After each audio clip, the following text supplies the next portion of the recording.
Oh, hello there. You seem to have stumbled upon the 3 mausoleums for the Casellas. I see you have come for Emily's house first. Good choice.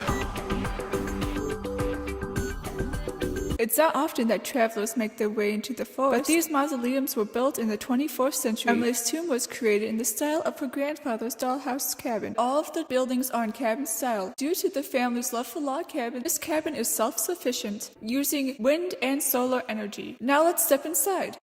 Emily's tomb is a resting ground and a museum dedicated to her life. You can read all about her success throughout her lifetime on the plaques at the end of the tour. As you see, we have to your right the replica statues of early pets and birds. Emily was a huge animal supporter due to her family's long history of vegetarianism. She is quoted to say that birds are her spirit animal and that pigeons are human souls in disguise. You see those shelves? They are all early works of her and her sister Bethany, as shown in the picture to the right of the door. Bethany was her model for many art pieces throughout her lifetime. Now let's move to the right of the room, where the shrine to her parents are. The shrine was designed because Emily was very close to her parents. They were both teachers. You can visit their crypt after this, but since we are here in the electric age, Emily wanted the sites to be as top-notch and interactive as possible. So here are some clips from her family's adventures throughout the world. Family was highly documented. If we add up all the footage she put together in archives, it would have spanned more than a year. For sake of time, we will move on.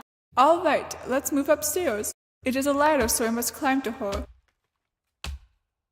At the top of the stairs, we have mushroom statues, rocks, and more ceramic pieces. Mushrooms were Emily's favorite thing of all time. She had a very spiritual connection to the mushrooms, not in a stupid misusage sense. Not once in her lifetime did Emily eat a mushroom, because that would have been sacrilegious. And that plant you see there is a chunk off of the 5-generational Casella's Christmas cactus. You can see more of them throughout the rest of the mausoleums as well. The 3 pieces of ceramic work are here to protect Emily in the afterlife. You see the blue time, the middle the old man, and the last one the wizard of gatekeeping. On to the other side of the second level, we have Emily's all-exclusive books. Her love of reading was well known. She has her favorite books for herself and her visitors to read. Under the bookshelf is a trunk that belonged to her aunt who died in the 1970s. Many claim that she was the reincarnate of her aunt. The trunk keeps the secrets of all the Casellas in it, all the way from Emily's grandfather to her parents and her life and so on.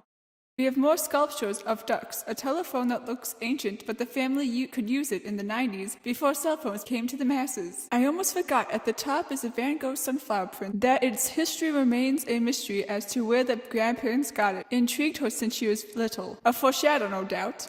Now for Emily's sarcophagus. Oh look, you're lucky today. It is of Emily at the age of early 20s. Every day the case rotates the top so you can see how age has progressed from the age to kid, to teenager, to adult, to old lady, to extremely old lady. She's made all the statues of her parents and her sister's life before she died as well. It documents the clothing choices and styles of the different times. You can see her love for British culture at this time with the blanket at the end, and with her is her companion Nose, the guard dog of slumber. Well, traveler, thank you for wandering into Emily's resting place. You are free to stay and look, but I must go back to the heavens.